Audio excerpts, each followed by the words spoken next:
thousands of people took to the streets of the port city of Gwadar in Pakistan, fighting for the rights of the people of Balochistan.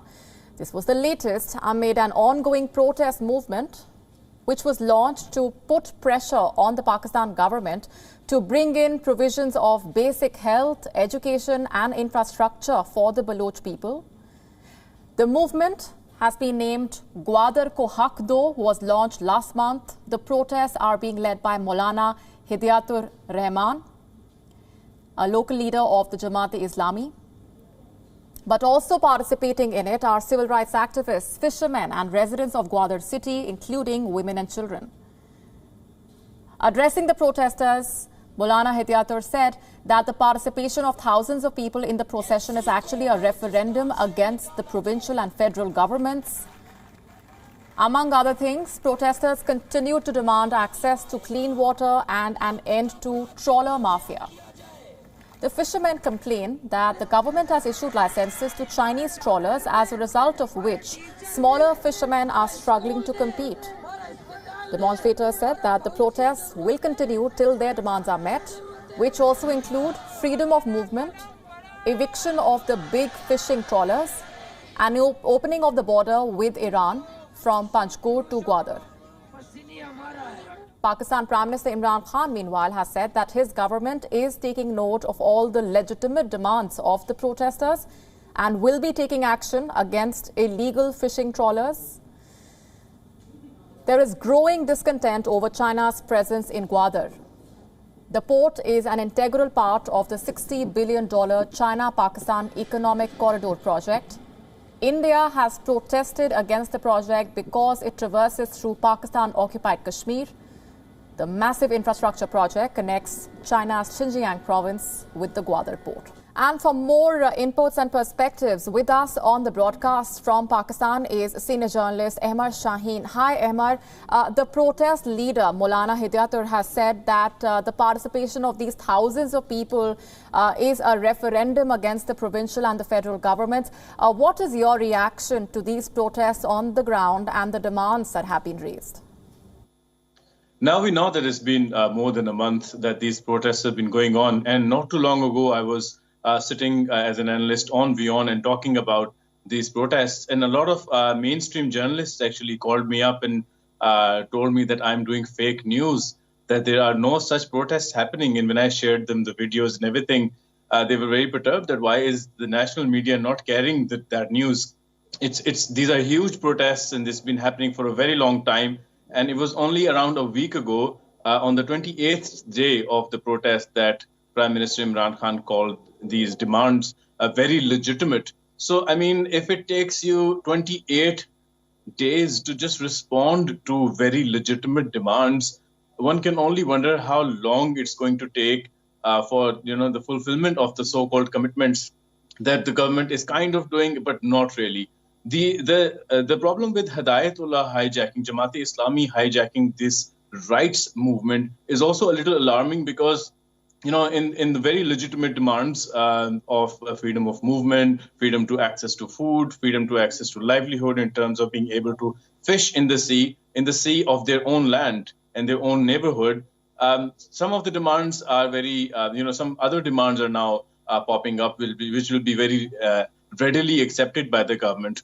One of those demands is to close all the wine shops, for example. So the basic human rights demands, which the people feel they are being deprived of, are kind of taking a back burner, a situation where some religious groups like Jamaat-e-Islami are taking over the narrative. Nevertheless, I mean, these are huge protests. They do pose a threat to the government, but I would like to differ if they could actually do anything, because these protesters, people protesting in Pakistan, they're not granted anything. Let's not forget the other kind of people who come and kill civilians and policemen and all of those people. Those are the ones that are given in and, they are given their demands, met their demands, but not the people who are in thousands asking for something very commonsensical, as the Prime Minister now agrees after a month.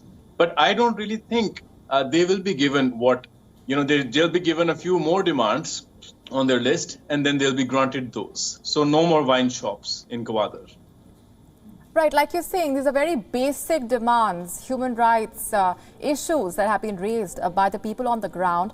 Why do you think it's taken the Prime Minister nearly a month to actually acknowledge these demands, calling them legitimate? Is that a sign of him actually succumbing to the pressure, perhaps? And do we expect the government to act against these illegal fishing trawlers at all? I don't think there is any real pressure on the so-called elected, or as we call it, the selected government of Pakistan. There isn't any pressure because the pressure does not come from the people on the streets, but the invisible powers that elect people like Imran Khan into power.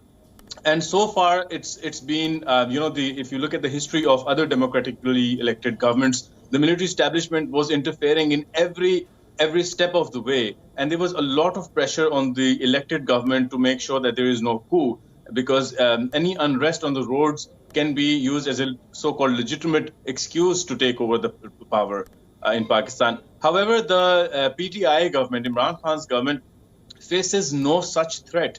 The things that have happened during this government, if half of that happened in any other government, the government would have already been toppled. Let's not forget, almost no prime minister in the history of Pakistan has been able to complete their tenure as well. So Imran Khan's government or the provincial government or any type of the setup does not face any real threat. Of course, things are Imran Khan had to, after 28 days of mass protests, completely blacked out by Pakistani media.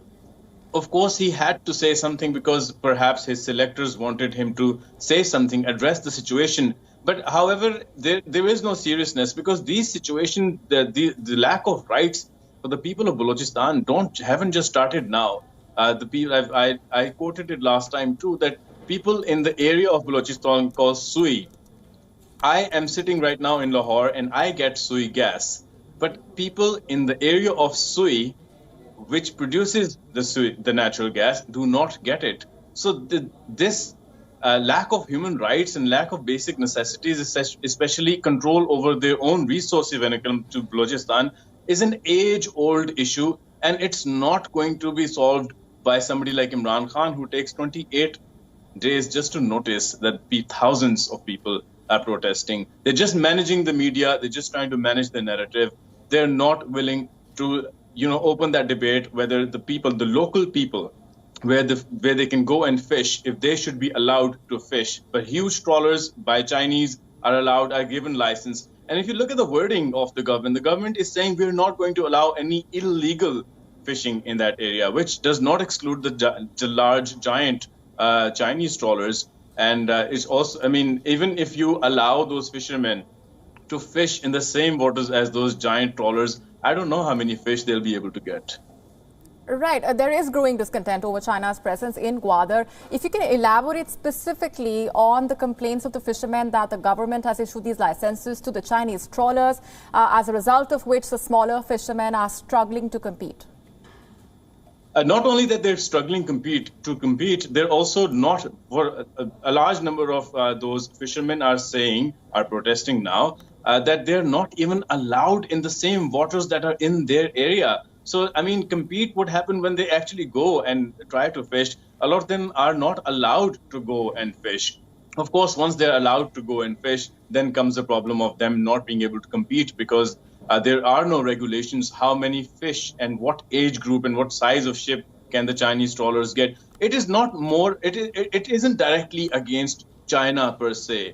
China just happens to be in the middle of a situation where the government of a state is not willing to give the rights to its own people. And when China comes and benefits from the resources that fundamentally belong to the people of that area, then those people will not only have condemnation for the government, but also they would not be happy with the Chinese presence. If CPEC was happening the way it was supposed to, creating jobs for the locals, creating infrastructure for the locals, the Gwadar people will not have an issue with it.